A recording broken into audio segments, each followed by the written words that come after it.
বলেৰো গাড়ীৰ টেংকি খুলি অবাক আৰক্ষী এয়া কি কোহিমাৰ পৰা ফৰকাটিঙলৈ আহি আছিল বাহনখন কিন্তু তেলৰ টেংকিত ভৰাই আনিছিল এই মোক কোহিমাত গাড়ীখন দিছিল কি কোহিমাত নগাজনে গাড়ীখন দি থৈ গৈছিল গোলাঘাট আৰক্ষীৰ জালত পৰিল ফৰিদুল ৰহমান আৰু দিগন্ত বৰগোহাঁই লগতে উদ্ধাৰ হ'ল বৃহৎ পৰিমাণৰ ড্ৰাগছ যাৰ মূল্য প্ৰায় ৩ কোটি টকা হ'ব বুলি অনুমান কৰা হৈছে বলেৰো গাড়ীৰ তেলৰ টেংকিত ড্ৰাগছ ভৰাই কোহিমাৰ পৰা ফৰকাটিঙলৈ আনি থকা অৱস্থাত গোলাঘাট আৰক্ষীয়ে জব্দ কৰে বাহনখন লগতে আটক কৰে দুইজনকে আপুনি লৈ আনিছিলে ক'ত দিব লাগিছিল ঢলা ঢলা কাক দিব আনিছিল ঢলা ঢলা কলা ঢলা হা ঢলা গ'লতে ঢলা গ'ল ক'ৰ পৰা আনিছিলে মোক কোহিমাত দিছিলে কিমান আনিছিলে 45 কাৰ্টন নে কিমান পাইছে পেকেট কিমান টকা হ'ব কিমান নাজানিম দে মই আপোনাৰ ঘৰ ক'ত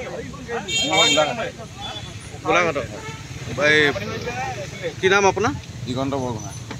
বৰগোহাঁই গোলাঘাটৰ পৰা মালটো গৈছিলে নহয় তাৰ পৰা আহিছে ক'ৰ পৰা আহিছে কোহিমাত দিছিলে মোক গাড়ীখন আনি এখন গাড়ী আৰু অকলে আছিলে আপুনি অকলে কিমান দিনৰ পৰা কৰি আছে এইটো কাৰবাৰ নাই মোৰ বেছি দিন হোৱা নাই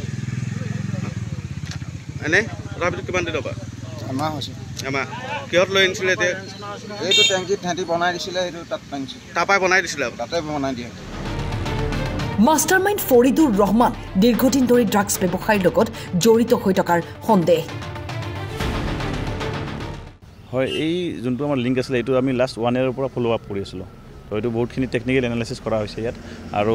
যোৱাকালি ৰাতি কোহিমাৰ পৰা এখন গাড়ী মুভ কৰিছিল আমি খবৰ পাইছিলোঁ তো আমি যোৱাকালিৰ পৰা আমি অপাৰেশ্যন ষ্টাৰ্ট কৰিছিলোঁ আৰু আজি 12টামান বজাত এখন আমি বলেৰো ভেহিকল ইণ্টাৰচেপ্ট কৰিলোঁ ফৰকাটিং অপিৰ সন্মুখতে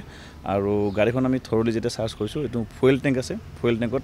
45 হেৰইন বক্স আছে আপোনাৰ ৱেট আছে 512 গ্ৰামছ ড্ৰাইভাৰ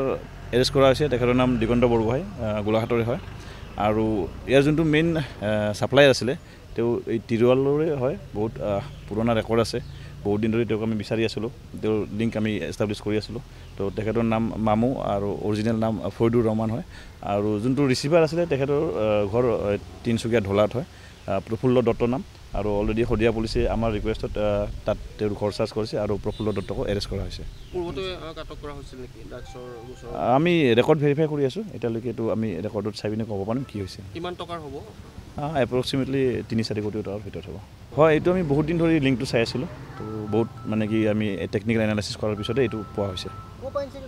এইটো কোহিমাৰ পৰা আনিছিলে হয় গোলাঘাটৰ পৰা ৰাজীৱ কৰ্মকাৰৰ ৰিপৰ্ট টাইম 8